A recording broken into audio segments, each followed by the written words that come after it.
नमस्कार दोस्तों, दीपक कुशवाहा आश ओलंपिक चैनल पर आप सभी का स्वागत है। और आज की इस वीडियो में बात करूंगा अधीनस्थ सेवा चयन आयोग से आने वाली बम्पर भर्ती के बारे में। अच्छा, बम्पर इसलिए क्योंकि लगभग ये 32,000 पदों पर विज्ञापन जारी होगा।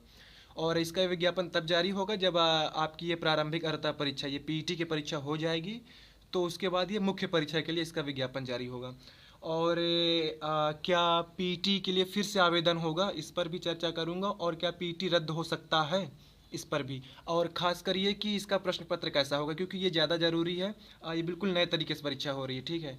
तो इन सारी चीज़ों के लिए वीडियो आप लोग पूरी देखिएगा। और जिन्होंने अभी तक चैनल को सब्सक्राइब ना किया हो तो भैया चैनल सब्सक्राइब जरूर कर लीजिए, ये ज़्यादा ज़रूरी है।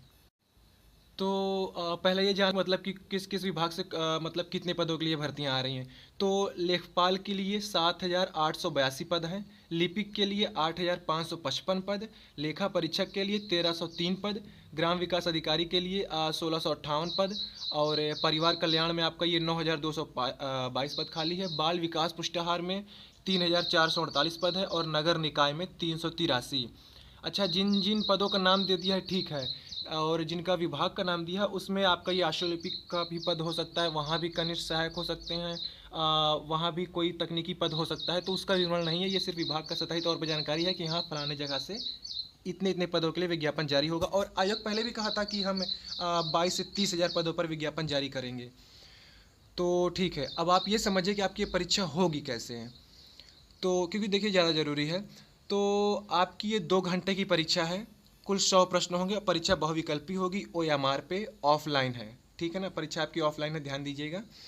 और ऋणात्मक अंकन रखा गया है 1/4 अंक, ठीक है ना। देखिए लिखा है कि प्रत्येक गलत प्रश्न पर 1/4 अंक कटेंगे।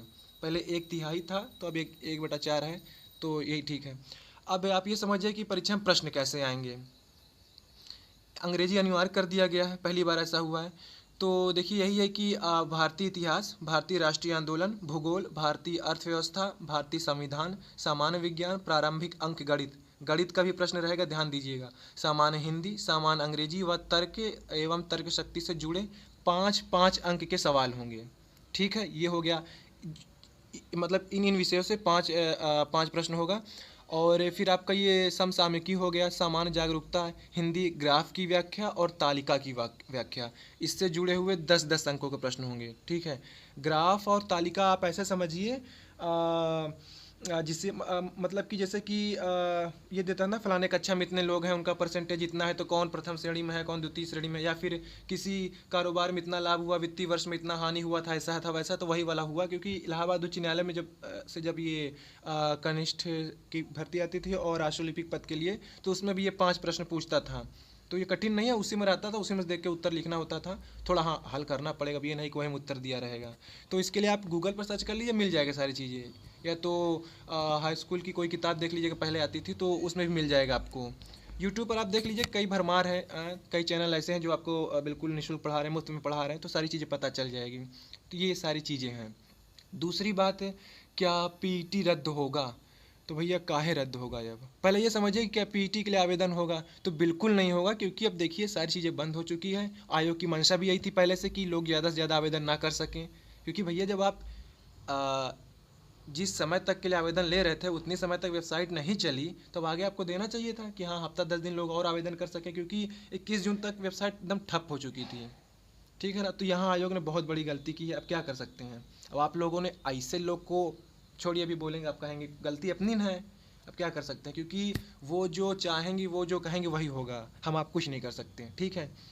तो पीईटी के लिए बिल्कुल भी आवेदन नहीं होगा। किसी की बातों मत आइएगा ना कि आपको कोई रिझा है तो आप रिझ जाते हैं, तो ऐसा कुछ नहीं है। दूसरी बात, कल कुछ लोग कह रहे थे कि पीईटी कैंसिल हो जाएगा, इसको रद्द होना चाहिए, हम न्यायालय की शरण में जा रहे हैं। बहुत अच्छी बात है, जाइए। आप चाहे न्यायालय चले जाइए, मतलब उच्च न्यायालय चले जाइए, सर्वोच्च न्यायालय चले जाइए, या फिर कम पड़े तो अंतर्राष्ट्रीय न्यायालय चले जाइए, ठीक है ना। आप कहीं भी जाइए, पीईटी रद्द नहीं होगा, ठीक है ना। अच्छा, आयोग ही क्यों, आप उन सभी से पूछिए ना जो आपको कहते थे कि पीटी रद्द होगा, अध्यक्ष आ रहे हैं, सचिव आ चुके हैं, गेट खुलने वाला है, सदस्य चाय पी रहे हैं, फाइल टेबल पर रखी है, बस हस्ताक्षर होने वाला है और पीटी रद्द। पूछिए उन चैनल वालों से। अभी अब तो शायद ऐसा भी चल रहा है कि लोग अपना थंबनेल भी बदल दें कि ताकि लोग ना जान पाए। तो आप जिन जिन को जानते हैं पूछिए, क्योंकि भैया फलाने फलाने ने बताया था ना कि इसी सी बात है, पीटी रद्द होगा। हम ये कर रहे हैं, वो कर रहे हैं, मीटिंग हो रही, सीटिंग हो रही, न जाने क्या क्या। कुछ हुआ? सिर्फ गुमराह किया जा रहा था और कुछ भी नहीं। और गलती हम लोग की इसलिए है इसमें, क्योंकि एक तो यकीन करते हैं, ठीक है करना चाहिए भैया, चैनल वाले जो बताएंगे तो आप आंख मूंद के यकीन करते हैं, आपको इससे फ़र्क नहीं पड़ता क्या सही है क्या गलत। दूसरी बात, पीईटी के लिए हम लोग को तभी आक्रामक हो जाना चाहिए था जब इसके लिए चल रहा था शुरू में कि हाँ ऐसी सी चीज़ें होने वाली है, लेकिन तब कुछ नहीं हुआ। अब आवेदन ले लिया गया है, कल तारीख की घोषणा हो गई है, 20 अगस्त को परीक्षा है। अब हम लोग पीईटी रद्द कराने जा रहे हैं, ठीक है ना। अच्छा, अभियान पहले से भी चला था, लेकिन नहीं, जब आवेदन शुरू हो गया था तब अभियान चला था, इस बात का आप ध्यान रखिएगा। वरना जब इन्होंने पहले से दे दिया था कि नहीं पीईटी होगा ये होगा, तब उसके खिलाफ इतना कुछ भी नहीं था ना। जब से आवेदन शुरू हो गया उसी दिन से अभियान चलने लगा कि पीईटी नहीं होना चाहिए। सोचने वाली बात है, वेबसाइट चलने लगी है, आवेदन ले रहे हैं, तब कैसे रद्द हो सकता है। दूसरी बात है, रद्द वो लोग कराना चाहते हैं या फिर जो लोग आवेदन नहीं कर पाए हैं वही लोग हैं। तो ठीक है भैया, मैं समझ रहा हूँ कि आप लोग नहीं भर पाए, दिक्कत है, ठीक है, ये आयोग की गलती थी, ये बात मैं मान रहा हूँ, ठीक है।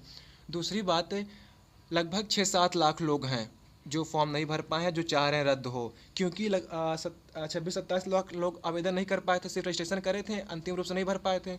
और 20 से 21 लाख लोग परीक्षा देंगे जो मतलब अंतिम रूप से आवेदन कर लिए थे। अब आप ऐसे समझिए, अगर ये 6-7 लोग याचिका दायर करते हैं रद्द होने के लिए, फिर पीईटी के आवेदन के लिए फिर से, तो क्या ये 21 लाख लोग शांत बैठे रहेंगे?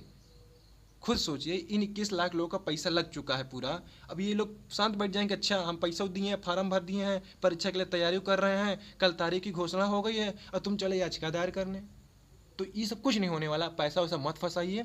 इसका उदाहरण आप, अच्छा मुझे पता है कि आप लोग मेरी इन बातों से मतलब खिसिया रहे होंगे, आप लोग मेरे खिलाफ हो जाएंगे, तो उनके लिए देखिए यही कहना है कि अगर खिलाफ है होने दो, जान थोड़ी है, जान थोड़ी है, जान थोड़ी है। अगर खिलाफ है होने दो, अगर खिलाफ है होने दो, जान थोड़ी है। ये सब धुआं है, कोई आसमान थोड़ी है। अगर खिलाफ है होने दो, जान थोड़ी है, ये सब धुआं है, कोई आसमान थोड़ी है, कोई आसमान थोड़ी है। लगेगी आग तो आएंगे घर के ही जद में, यहां पे सिर्फ हमारा मकान थोड़ी है। आप खुद सोचिए, ऐसे समझिए, विधानसभा सचिवालय, उत्तर प्रदेश विधानसभा सचिवालय और विधान परिषद सचिवालय भर्तियां आई थी, खाली ओएमआर छोड़ी गई है। लड़की ने 20 प्रश्न किया है, फलाने लड़के ने 40 प्रश्न किया है, मुख्य परीक्षा में भी चयनित हुआ है, वहाँ जाकर टाइपिंग भी दे के आया है, शॉर्ट हैंड भी दे के आया है। आज अपर निजी सचिव है, आज वो आदमी सहायक समीक्षा अधिकारी है, आज वो प्रतिवेदक है, रिपोर्टर है। कुछ हुआ? कुछ भी नहीं हुआ ना। आप लोगों ने मुख्यमंत्री, राज्यपाल, प्रधानमंत्री, राष्ट्रपति, प्रमुख सचिव, न जाने कहाँ कहाँ पत्र भेजा, खून से तक भेजा, कुछ हुआ? कुछ भी नहीं हुआ। कल की वीडियो मैंने आपको बताया कि विधानसभा सचिवालय में नियुक्ति हो रही है, प्रतिवेदक पद की नियुक्ति हो चुकी है, परसों नरसों प्रक्रिया चालू हो गई थी। प्रतिवेदक यानी वही रिपोर्टर का पद, आपका ये सहायक समीक्षा अधिकारी, इनकी भी नियुक्ति चल रही है, और समीक्षा अधिकारी इनकी भी अब तक तो शायद हो भी चुकी होगी, या कुछ जो 2-4-6 बचे होंगे तो हो भी जाएंगे, और हो रही भी है।